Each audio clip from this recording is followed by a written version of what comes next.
पवन सिंह से बात कर लेंगे। आप भी तो बता दीजिए, पवन सिंह की पत्नी है आप पवन सिंह की पत्नी है मैम। कोर्ट पहुंची है, इस चीज की क्या मामला है मैम? कुछ बता दीजिए मैम। मैडम मामला कोर्ट तक चला आया है, क्या मामला है मैम बताइए। तलाक की अर्जी दिया है, थोड़ा सा क्या बोल दिया दीजिए, है जो भी है थोड़ा सा बोल दीजिए। बनैया तू कहाँ गुजर रहा है? अभी कुछ देर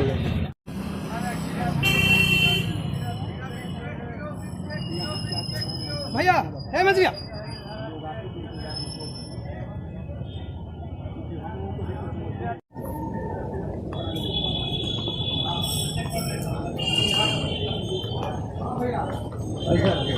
हम लोग गाड़ी यही खड़ी है।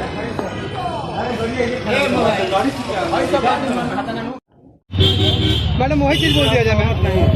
बैठ लेना बैठ लेना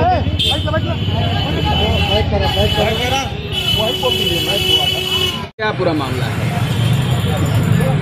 जोर से बोलिएगा थोड़ा। हम क्या बताएं? केस का डिटेल तो बता ही सकते हैं ना। अरे वो कहने गई ना, अभी लोग कोई हम लोग को बात नहीं करनी है। इतना जो तलाक के लिए अर्जी दी गई है, दिया गया है लेकिन हम लोग सहमत नहीं है।